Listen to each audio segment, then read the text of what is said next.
मेरे प्यारे देशवासियों, नमस्कार। कल माघ पूर्णिमा का पर्व था। माघ का महीना विशेष रूप से नदियों, सरोवरों और जल स्रोतों से जुड़ा हुआ माना जाता है।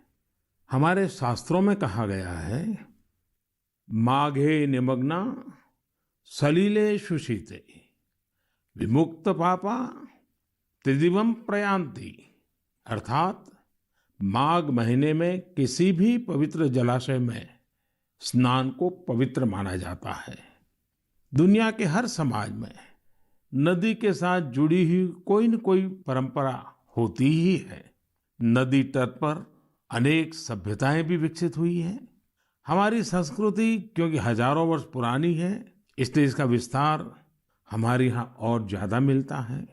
भारत में कोई ऐसा दिन नहीं होगा जब देश के किसी न किसी कोने में पानी से जुड़ा कोई उत्सव न हो। माघ के दिनों में तो लोग अपना घर, परिवार, सुख सुविधा छोड़कर पूरे महीने नदियों के किनारे कल्पवास करने जाते हैं। इस बार हरिद्वार में कुंभ भी हो रहा है। जल हमारे लिए जीवन भी है, आस्था भी है और विकास की धारा भी है। पानी एक तरह से पारस से भी ज्यादा महत्वपूर्ण है। कहा जाता है, पारस के स्पर्श से लोहा सोने में परिवर्तित हो जाता है। वैसे ही पानी का स्पर्श जीवन के लिए जरूरी है, विकास के लिए जरूरी है। साथियों, माघ महीने को जल से जोड़ने का संभवतः एक और भी कारण है। इसके बाद से ही सर्दियां खत्म हो जाती हैं और गर्मियों की दस्तक होने लगती हैं। इसलिए पानी के संरक्षण के लिए हमें अभी से ही प्रयास शुरू कर देने चाहिए। कुछ दिनों बाद मार्च महीने में ही 22 तारीख को वर्ल्ड वाटर डे भी है। मुझे यूपी की आराध्या जी ने लिखा है कि दुनिया में करोड़ों लोग अपने जीवन का बहुत बड़ा हिस्सा पानी की कमी को पूरा करने में ही लगा देते हैं। बिन पानी सब सून, ऐसे ही नहीं कहा गया है। पानी के संकट को हल करने के लिए एक बहुत ही अच्छा मैसेज पश्चिम बंगाल के उत्तर दिनाजपुर से सुजीत जी ने मुझे भेजा है। सुजीत जी ने लिखा है कि प्रकृति ने जल के रूप में हमें एक सामूहिक उपहार दिया है, इसलिए इसे बचाने की जिम्मेदारी भी सामूहिक है। ये बात सही है। जैसे सामूहिक उपहार है, वैसे ही सामूहिक उत्तरदायित्व भी है। सुजीत जी की बात बिल्कुल सही है। नदी, तालाब, झील, वर्षा या जमीन का पानी, ये सब हर किसी के लिए है। साथियों, एक समय था जब गांव में कुएं, पोखर, इनकी देखभाल सब मिलकर करते थे। अब ऐसा ही एक प्रयास तमिलनाडु के तिरुवन्नामलाई में हो रहा है। यहाँ स्थानीय लोगों ने अपने कुओं को संरक्षित करने के लिए अभियान चलाया हुआ है। ये लोग अपने इलाके में वर्षों से बंद पड़े सार्वजनिक कुओं को फिर से जीवित कर रहे हैं। मध्य प्रदेश के अगरोदा गांव की बबीता राजपूत जी भी जो कर रही है, उससे आप सभी को प्रेरणा मिलेगी। बबीता जी का गांव बुंदेलखंड में है। उनके गांव के पास कभी एक बहुत बड़ी झील थी जो सूख गई थी। उन्होंने गांव की ही दूसरी महिलाओं को साथ लिया और झील तक पानी ले जाने के लिए एक नहर बना दी। इस नहर से बारिश का पानी सीधे झील में जाने लगा। अब ये झील पानी से भरी रहती है। साथियों, उत्तराखंड के बागेश्वर में रहने वाले जगदीश कुनियाल जी का काम भी बहुत कुछ सिखाता है।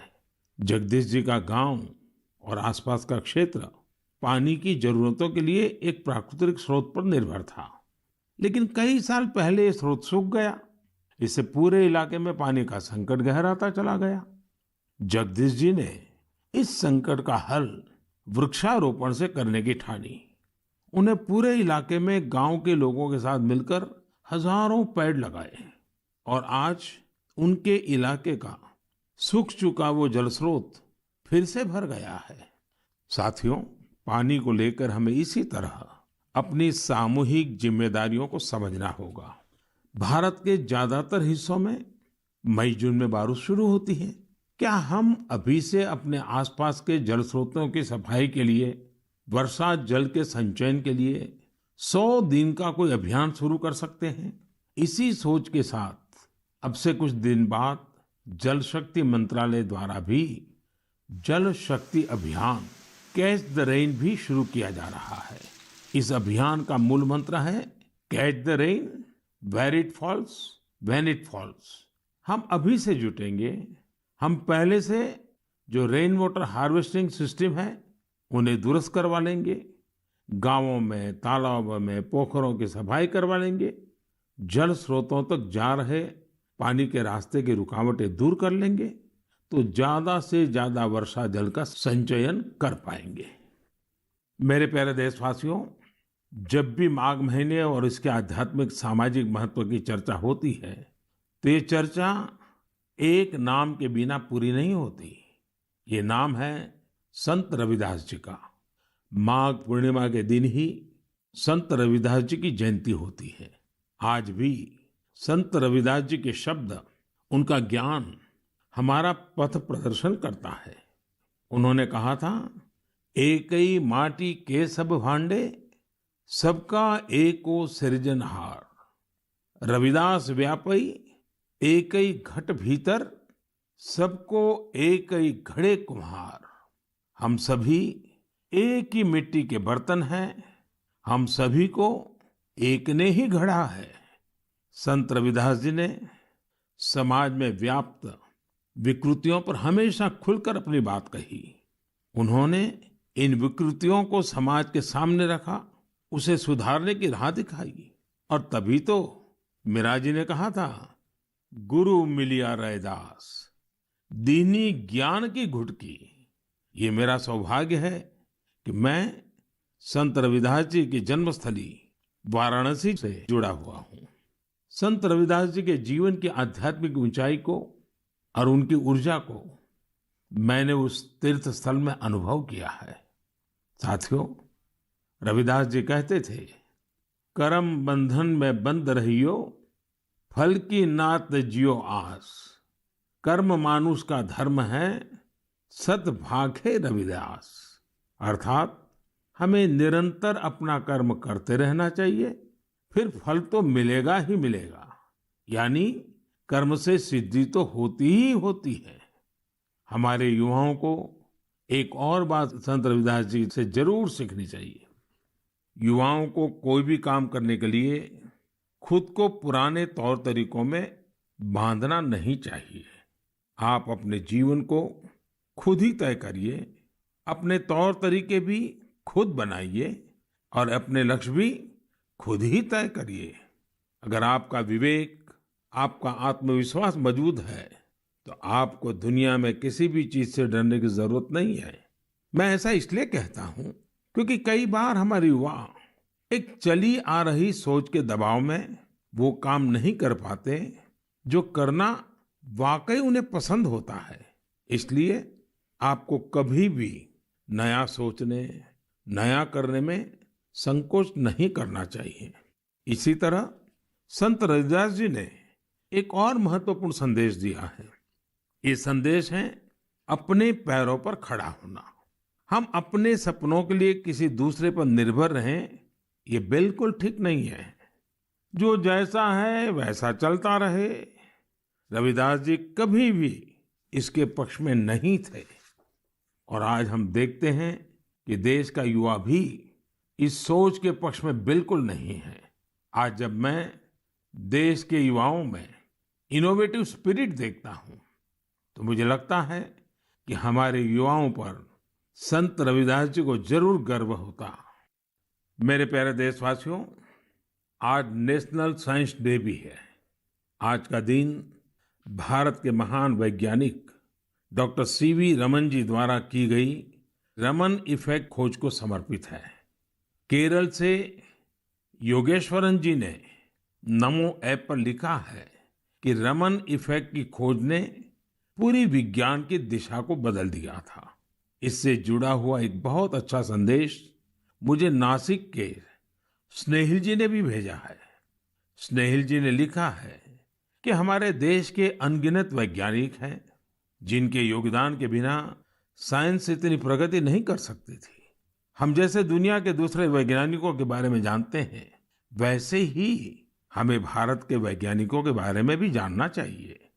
मैं भी मन की बात के इन श्रोताओं की बात से सहमत हूँ। मैं जरूर चाहूंगा कि हमारे युवा भारत के वैज्ञानिक इतिहास को, हमारे वैज्ञानिकों को जाने, समझे और खूब पढ़ें। साथियों, जब हम साइंस की बात करते हैं तो कई बार इसे लोग फिजिक्स, केमिस्ट्री या फिर लैब्स तक ही सीमित कर देते हैं। लेकिन साइंस का विस्तार तो इससे कहीं ज्यादा है। और आत्मनिर्भर भारत अभियान में साइंस की शक्ति का बहुत योगदान भी है। हमें साइंस को लैब टू लैंड के मंत्र के साथ आगे बढ़ाना होगा। उदाहरण के तौर पर हैदराबाद के चिंतला वेंकट रेड्डी जी हैं। रेड्डी जी के एक डॉक्टर मित्र ने उन्हें एक बार विटामिन डी की कमी से होने वाली बीमारियां और उसके खतरों के बारे में बताया। रेड्डी जी किसान हैं। उन्होंने सोचा कि वो इस समस्या के समाधान के लिए क्या कर सकते हैं। इसके बाद उन्होंने मेहनत की और गेहूं, चावल की ऐसी प्रजातियों को विकसित की जो खास तौर पर विटामिन डी से युक्त है। इसी महीने उन्हें world intellectual property organization Geneva से पेटेंट भी मिली है।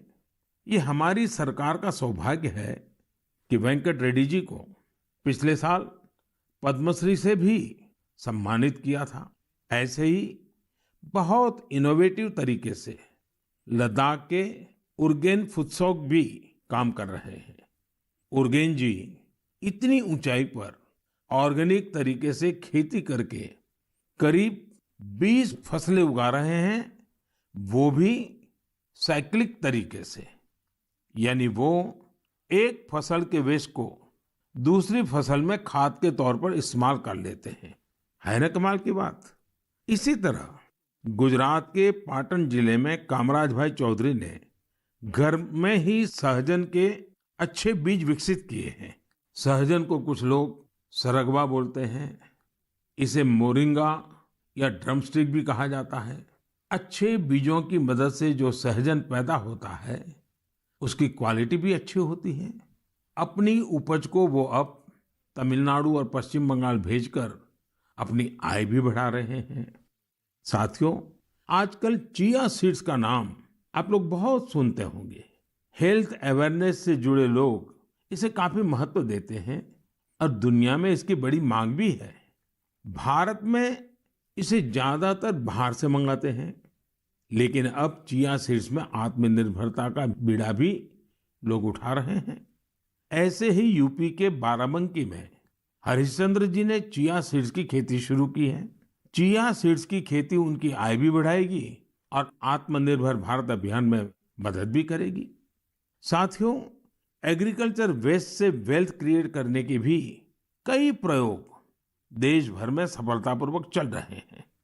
जैसे मदुरई के मुरुगेसन जी ने केले के वेस्ट से रस्सी बनाने की एक मशीन बनाई है। मुरुगेसन जी के इस इनोवेशन से पर्यावरण और गंदगी का भी समाधान होगा और किसानों के लिए अतिरिक्त आय का रास्ता भी बनेगा। साथियों, मन की बात के श्रोताओं को इतने सारे लोगों के बारे में बताने का मेरा मकसद यही है कि हम सभी इनसे प्रेरणा लें। जब देश का हर नागरिक अपने जीवन में विज्ञान का विस्तार करेगा, हर क्षेत्र में करेगा, तो प्रगति के रास्ते भी खुलेंगे और देश आत्मनिर्भर भी बनेगा। और मुझे विश्वास है ये देश का हर नागरिक कर सकता है। मेरे प्यारे साथियों, कोलकाता के रंजन जी ने अपने पत्र में बहुत ही दिलचस्प और बुनियादी सवाल पूछा है और साथ ही बेहतरीन तरीके से उसका जवाब भी देने की कोशिश की है। वे लिखते हैं कि जब हम आत्मनिर्भर होने की बात करते हैं तो इसका हमारे लिए क्या अर्थ होता है। इसी सवाल के जवाब में उन्होंने खुद ही आगे लिखा है कि आत्मनिर्भर भारत अभियान केवल एक गवर्नमेंट पॉलिसी नहीं है, बल्कि एक नेशनल स्पिरिट है। वो मानते हैं कि आत्मनिर्भर होने का अर्थ है कि अपनी किस्मत का फैसला खुद करना, यानी स्वयं अपने भाग्य का नियंता होना। रंजन बाबू की बात 100% सही है। उनकी बात को आगे बढ़ाते हुए मैं ये भी कहूंगा कि आत्मनिर्भरता की पहली शर्त होती है अपने देश की चीजों पर गर्व होना, अपने देश के लोगों द्वारा बनाई वस्तुओं पर गर्व होना। जब प्रत्येक देशवासी गर्व करता है, प्रत्येक देशवासी जुड़ता है, तो आत्मनिर्भर भारत सिर्फ एक आर्थिक अभियान न रहकर एक नेशनल स्पिरिट बन जाता है। जब आसमान में हम अपने देश में बने फाइटर प्लेन तेजस को कलाबाजियां खाते देखते हैं, जब भारत में बने टैंक, भारत में बनी मिसाइलें हमारा गौरव बढ़ाते हैं, जब समृद्ध देशों में हम मेट्रो ट्रेन के मेड इन इंडिया कोचेस देखते हैं, जब दर्जनों देशों तक made in India corona vaccine को पहुंचते हुए देखते हैं, तो हमारा माथा और ऊंचा हो जाता है। और ऐसा ही नहीं है कि बड़ी बड़ी चीजें ही भारत को आत्मनिर्भर बनाएगी। भारत में बने कपड़े, भारत के टैलेंटेड कारीगरों द्वारा बनाया गया हैंडीक्राफ्ट का सामान, भारत के इलेक्ट्रॉनिक उपकरण, भारत के मोबाइल, हर क्षेत्र में हमें इस गौरव को बढ़ाना होगा।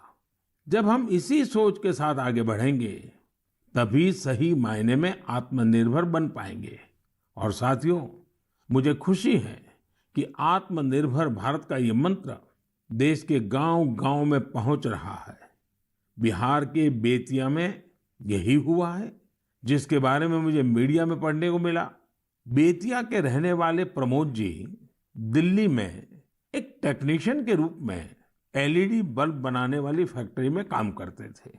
उन्होंने इस फैक्ट्री में कार्य करने के दौरान पूरी प्रक्रिया को बहुत बारीकी से समझा, लेकिन कोरोना के दौरान प्रमोद जी को अपने घर वापस लौटना पड़ा। आप जानते हैं, लौटने के बाद प्रमोद जी ने क्या किया? उन्होंने खुद एलईडी बल्ब बनाने की एक छोटी सी यूनिट ही शुरू कर दी।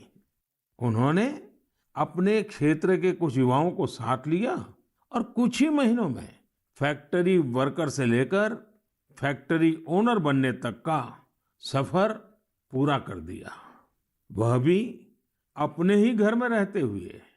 एक और उदाहरण है यूपी के गढ़मुक्तेश्वर का। गढ़मुक्तेश्वर से श्रीमान संतोष जी ने लिखा है कि कैसे कोरोना काल में उन्होंने आपदा को अवसर में बदला। संतोष जी के पुरखे शानदार कारीगर थे, चटाई बनाने का काम करते थे। कोरोना के समय जब बाकी काम रुके, तो इन लोगों ने बड़ी ऊर्जा और उत्साह के साथ चटाई बनाना शुरू किया। जल्द ही उन्हें न केवल उत्तर प्रदेश बल्कि दूसरे राज्यों से भी चटाई के ऑर्डर मिलने शुरू हो गए। संतोष जी ने यह भी बताया है, इससे इस क्षेत्र की सैकड़ों साल पुरानी खूबसूरत कला को भी एक नई ताकत मिली है। साथियों, देश भर में ऐसे कई उदाहरण हैं जहां लोग आत्मनिर्भर भारत अभियान में इसी तरह अपना योगदान दे रहे हैं। आज यह एक भाव बन चुका है जो आम जनों के दिलों में प्रवाहित हो रहा है। मेरे प्यारे देशवासियों, मैंने नमो ऐप पर गुड़गांव निवासी मयूर की एक इंटरेस्टिंग पोस्ट देखी। वे पैशनेट बर्ड वॉचर और नेचर लवर है। मयूर जी ने लिखा है कि मैं तो हरियाणा में रहता हूँ, लेकिन मैं चाहता हूँ कि आप असम के लोगों और विशेष रूप से काजीरंगा के लोगों की चर्चा करें। मुझे लगा कि मयूर जी राइनोज के बारे में बात करेंगे, जिन्हें वहां का गौरव कहा जाता है। लेकिन मयूर जी ने काजीरंगा में वाटरफाउल्स की संख्या में हुई बढ़ोतरी को लेकर असम के लोगों की सराहना के लिए कहा है। मैं ढूंढ रहा था कि हम वाटरफाउल्स को साधारण शब्दों में क्या कह सकते हैं, तो एक शब्द मिला, जल पक्षी।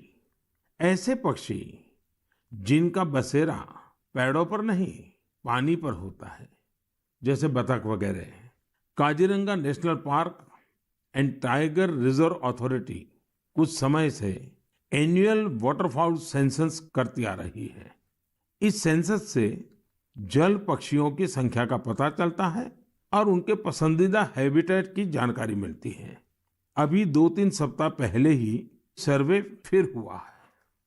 आपको भी ये जानकर खुशी होगी कि इस बार जल पक्षियों की संख्या पिछले वर्ष की तुलना में करीब 175% ज्यादा आई है।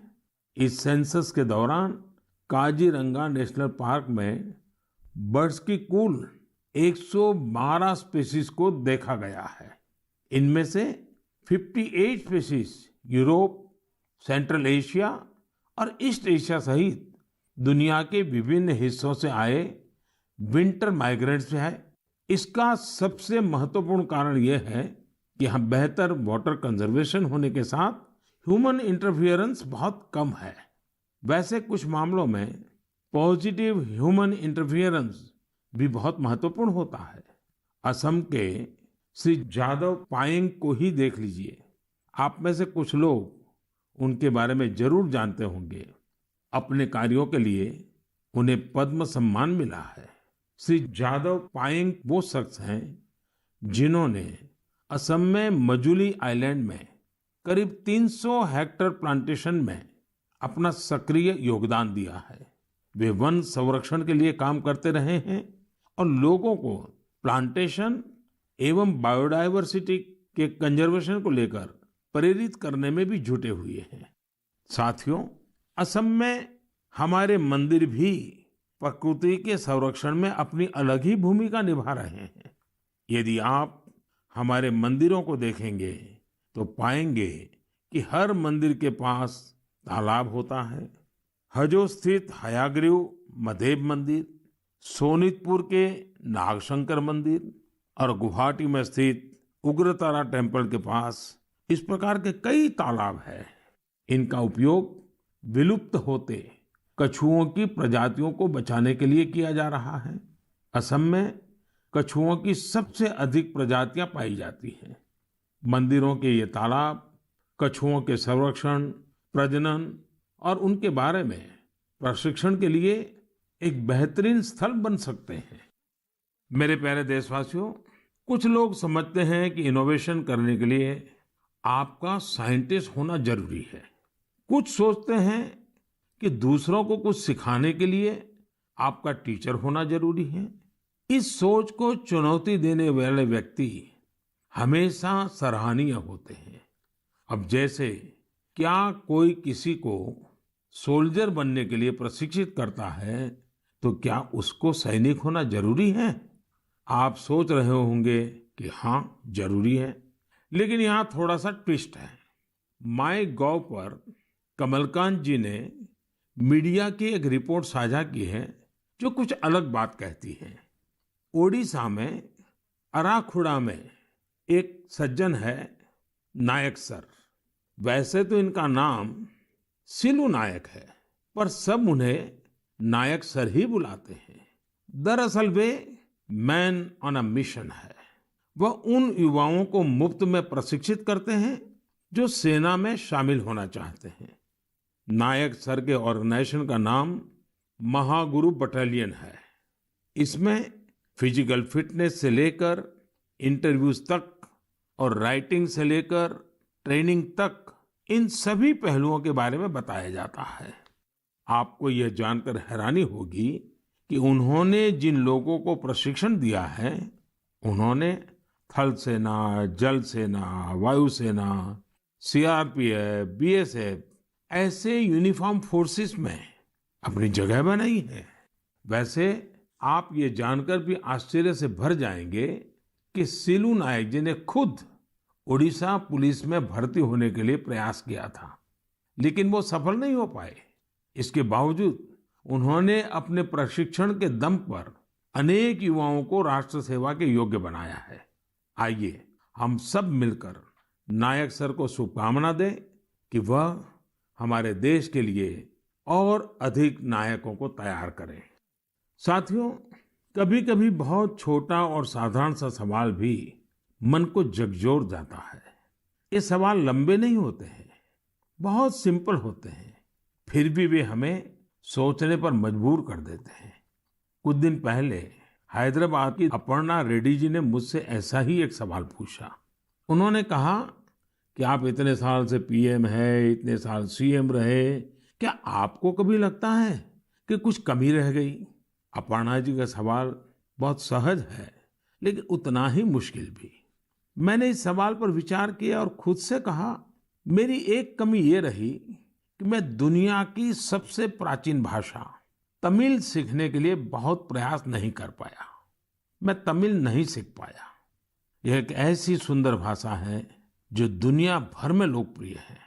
बहुत से लोगों ने मुझे तमिल लिटरेचर की क्वालिटी और इसमें लिखी गई कविताओं की गहराई के बारे में बहुत कुछ बताया है। भारत ऐसी अनेक भाषाओं की स्थली है जो हमारी संस्कृति और गौरव का प्रतीक है। भाषा के बारे में बात करते हुए मैं एक छोटी सी इंटरेस्टिंग क्लिप आप सबके साथ साझा करना चाहता हूँ। भवतां सर्वेषां हार्दं हार्दं स्वागतम् अस्ति। एकता मूर्त्याः दक्षिणतः सातपुला पर्वतमाला अस्ति। एकता मूर्त्याः वामतः विन्ध्याचल पर्वतमाला अस्ति। एकता मूर्त्याः नर्मदा नदीस्य उपरि भागे वर्तते। अहम् एकता मूर्त्याः कार्यकर्ता अस्ति। सरदार वल्लभभाई पटेलः लोह पुरुषः इति उच्यते। दरअसल अभी जो आप सुन रहे थे वो स्टैच्यू ऑफ यूनिटी पर एक गाइड संस्कृत में लोगों को सरदार पटेल की दुनिया की सबसे ऊंची प्रतिमा के बारे में बता रही है। आपको जानकर खुशी होगी कि केवड़िया में 15 से ज्यादा गाइड धारा प्रवाह संस्कृत में लोगों को गाइड करते हैं। अब मैं आपको एक और आवाज सुनवाता हूँ। कन्निकं प्रक्षेपकाय कान्हा ब्रह्मचारी कन्दुकं प्रक्षिप्तवान् तदा तदा संस्कृत महाविद्यालयस्य दलनायकः अखिलेश पाण्डेयः तीव्रगत्या कन्दुफलकेन कन्दुकं ताडितं तदा आकाशमार्गेण उड्डयन् कन्दुकं सीमारेखातः बहिर्गतं ततः खड्गधावनं तेषां कोशे खड्गधावनं। आप भी इसे सुनकर हैरान हो गए होंगे। दरअसल ये संस्कृत में की जा रही क्रिकेट कमेंट्री है। वाराणसी में संस्कृत महाविद्यालयों के बीच एक क्रिकेट टूर्नामेंट होता है। ये महाविद्यालय है शास्त्रार्थ महाविद्यालय, स्वामी वेदांती वेद विद्यापीठ, श्री ब्रह्मवेद विद्यालय और इंटरनेशनल चंद्रमौली चैरिटेबल ट्रस्ट। इस टूर्नामेंट के मैचों के दौरान कमेंट्री संस्कृत में भी की जाती है। अभी मैंने उस कमेंट्री का एक बहुत ही छोटा सा हिस्सा आपको सुनाया। यही नहीं, इस टूर्नामेंट में खिलाड़ी और कमेंटेटर पारंपरिक परिधान में नजर आते हैं। यदि आपको एनर्जी, एक्साइटमेंट, सस्पेंस सब कुछ एक साथ चाहिए तो आपको खेलों की कमेंट्री सुननी चाहिए। टीवी आने से बहुत पहले स्पोर्ट्स कमेंट्री ही वो माध्यम थी जिसके जरिए क्रिकेट और हॉकी जैसे खेलों का रोमांच देश भर के लोग महसूस करते थे। टेनिस और फुटबॉल मैचों की कमेंट्री भी बहुत अच्छी तरह से पेश की जाती है। हमने देखा है कि जिन खेलों में कमेंट्री समृद्ध है उनका प्रचार प्रसार बहुत तेजी से होता है। हमारे यहाँ भी बहुत से भारतीय खेल हैं, लेकिन उनमें कमेंट्री कल्चर नहीं आया है और इस वजह से वो लुप्त होने की स्थिति में है।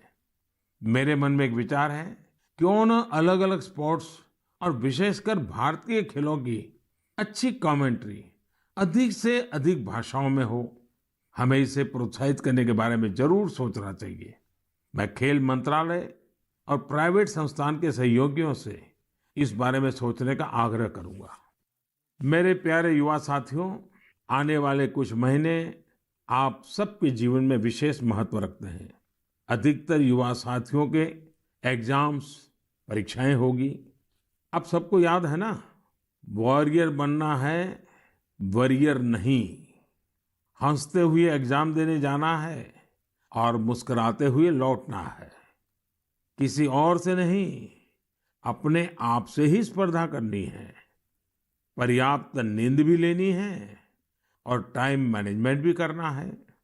खेलना भी नहीं छोड़ना है, क्योंकि जो खेले वो खिले। रिवीजन और याद करने के स्मार्ट तरीके अपनाने हैं।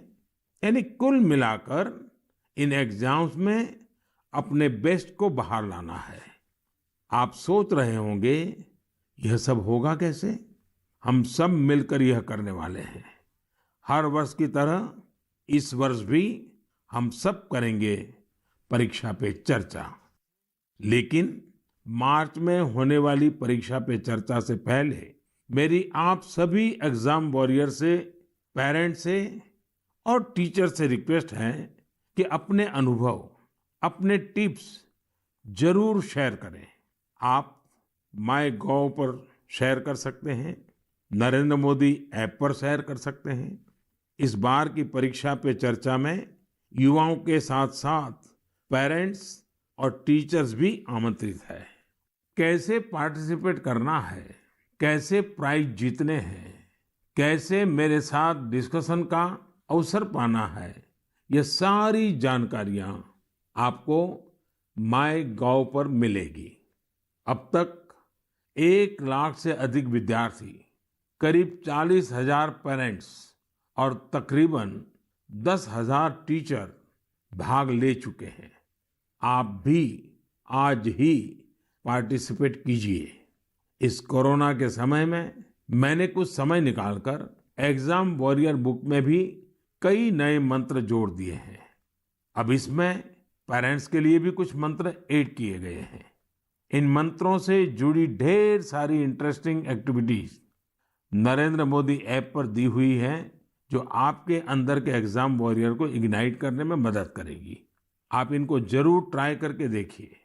सभी युवा साथियों को आने वाली परीक्षाओं के लिए बहुत बहुत शुभकामनाएं। मेरे प्यारे देशवासियों, मार्च का महीना हमारे फाइनेंशियल ईयर का आखिरी महीना भी होता है। इसलिए आप में से बहुत से लोगों के लिए काफी व्यस्तता भी रहेगी। अब जिस तरह से देश में आर्थिक गतिविधियां तेज हो रही हैं, उससे हमारे व्यापारी और उद्यमी साथियों की व्यस्तता भी बहुत बढ़ रही है। इन सारे कार्यों के बीच हमें कोरोना से सावधानी कम नहीं करनी है। आप सब स्वस्थ रहेंगे, खुश रहेंगे, कर्तव्य पथ पर डटे रहेंगे तो देश तेजी से आगे बढ़ता रहेगा। आप सभी को त्योहारों की अग्रिम शुभकामनाएं। साथ साथ कोरोना के संबंध में जो भी नियमों का पालन करना है, उसमें कोई ढिलाई नहीं आनी चाहिए। बहुत बहुत धन्यवाद।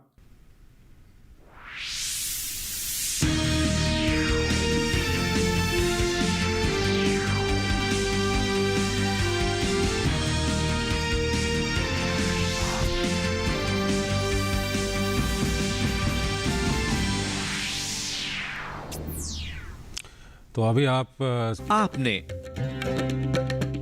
जो आपके हित में है